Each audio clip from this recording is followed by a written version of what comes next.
Hello everyone welcome back to my channel. आशा करुच्ची आपण मैंने निश्चय समस्ते भलरे थे। आज मुझे नहीं आसी आलू मटर तरकारी जहाँ भी गुगुनी कहती आपन बरा सहित चकुली सहित बिरी चकुली सहित बा आपन पूरी सहित जहाँ सहित भी मिसई खाइले बहुत भल लगे, टेस्टी लगे। आसतु तेज प्रस्तुत करना। ये मु किसी धला मटर को 7 ରୁ 8 घंटा बतुरे नहीं थी।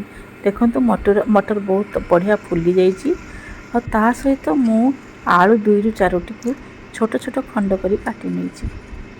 आलू आ मटर काटी नहीं। एबे आम कौन करवा ना आसतु प्रेसर कुकर रे जी क्वांटिटी आपने से अनुसार अल्प पानी देवे जमती जस्ट बुड़ीकी रहा मटर आलू आलू आ मटर को सिझेवाई प्रेसर कुकर रे देदेबा।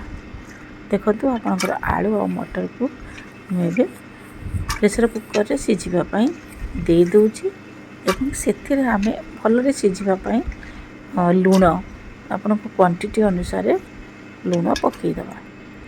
ये देखो मुझे मटर आलू दे सारे प्रेसर कुकर रे आ मटर अकॉर्डिंग मटर आलू जी आम क्वांटिटी अच्छी से अनुसार लुण आम पकईदबा। लुण देले कौन हुए ना भल से सिझी जाए और नुहे जो मटर को आप भल कि अति सिझेदेवे तो भल लगे सेमती पूरा सिझी जाए। एबे आम कौन करवा ना मटर आलू को गैस चूल्हा ऑन करके आम प्रेसर कुकर देदेबा आ भल जमी मटर आलू सिझी। देखो मुझे गैस लाइटर ऑन करदेली। एबे आम हाई फ्लेम रे रखा। हाई फ्लेम रे गोटे सीटी आसवा पर्यंत आम रखी नवा। तापर आम कौन करवा मीडियम फ्लेम रे गैस चूल्हा को रखा जोटा कि मटर आम भल कि मटर आलू सिझी। तापर मुझे देखो मसला ऑलरेडी मुझे कषि सारे। मसला मुझे पियाज रसुण अदार पेस्ट आउ काश्मीरी लंका गुंड आउ जीरा गुंड धनिया गुंड तेजपत्र आउ फुटण मुझे जीरा हलदी देती। देखो मसला आमर हो आसला। एबे देखो के सुंदर कलर आ टमाटो भी देती। एबे आम आलू मटर सिझा होता आलू मटर को आणिक से गोलैदबा। मु आलू मटर जो सिझा होता तार पानी को भी फोपाड़ी से पानी सब मसला गोल देती। पानी भी भल कि धोई थे जमीक से पानी को वेस्ट करें। आबे आम देखो पूरा फुटी आसला।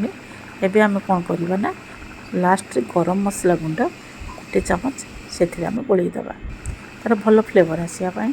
और देखो ये आसला मुझे किसी धनिया पत्र कटा होता धनिया पत्र को तापर पकईदेली। एबे आमर तरकारी रेडी। आपण मैंने या पूरी सहित आपणकर चकुली सहित आपणकर बरा सहित जहाँ सहित भी खाइबे बहुत टेस्टी लगे। आपण मैंने एमती बनातु आउ कमेंट बॉक्स रे कमेंट लिखिकी जनातु आपको केमती लगिला। मु तो बनईची एबे हम प्रस्तुत कर सारे भावुँ निश्चय भल लगे आपण मानकु। देखो कलर केते सुंदर आसी ये भी कलर आसो एमती बनातु बहुत सुंदर लगे खाइबा को। जदि आपन वीडियोटी भल लगे आपन शेयर करेंगे आपन लाइक करने को आ सब्सक्राइब करने को जमती भूलें। आज एतिकी पुणी नेक्स्ट वीडियो देखा। Thank you, thanks for watching.